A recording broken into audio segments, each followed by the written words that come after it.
సీతమ్మ ఏడ్చారా?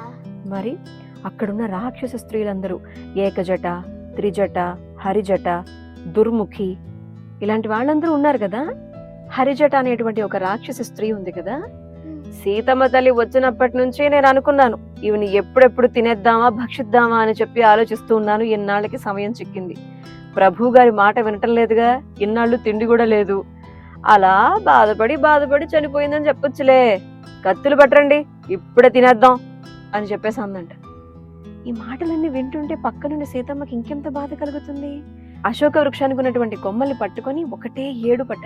నాకేంటి దుస్థితి, ఇంత దైన్యమైన స్థితి ఎందుకు వచ్చింది? నన్ను నేనే చూస్తూ ఉంటే విషస్పర్శంలాగా అనిపిస్తుంది, నాకు చచ్చిపోవాలనిపిస్తుంది, నాకు ఉండాలనిపించడం లేదు. ఆ రావణాసురుడు వచ్చి అతని చేతుల్లో నేను మరణించే బదులు ఆత్మాహుతి చేసుకుని నేనే చచ్చిపోతాను అని చెప్పేసి బాధపడ్డారంట.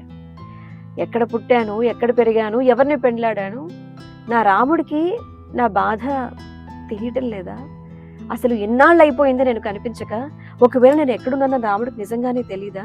రాముల వారిని కూడా మాయ చేసి కొంపతీసి ఏమన్నా చేసుంటాడా? లేదు, అలా చేసుంటాడు. నా రాముడికి విషయం తెలిస్తే ఖచ్చితంగా వస్తాడు, రావణ సంహారం కూడా చేస్తాడు అని తనలో తానే బాధలో మాట్లాడుకుంటూ ఉన్నారంట. నిజానికి సీతమ్మ తల్లిని రావణాసురుడు తీసుకొని వస్తున్నప్పుడు జటాయువు కనిపిస్తే సంహరించేశారు కదా. ఒకవేళ బ్రతుకుంటే అదన్నా చెప్పేది, రావణాసురుడిని తీసుకొని వచ్చేసాడు అని చెప్పి. మరి ఎలా తెలుస్తుంది నా రాముడికి నేను ఇక్కడున్న విషయం? ఒకవేళ తెలిస్తే గనక నేను ఎంత విలపిస్తున్నానో, ఇక్కడున్న ప్రతి ఇంట్లో కూడా ప్రతి ఒక్కరు ఇలాగే విలపిస్తారు అని చెప్పి అన్నారు.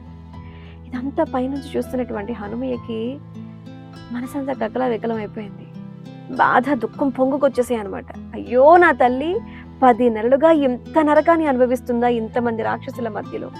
ఎంత కష్టం వచ్చిందమ్మా నీకు, జగత్ ప్రభువుకు భార్యవి నువ్వు, ఇలాంటి కష్టంలో ఉన్నావా అమ్మా అని చెప్పి కళ్ళ వెంట నీళ్లు పెట్టేసుకున్నారంట హనుమయ్య.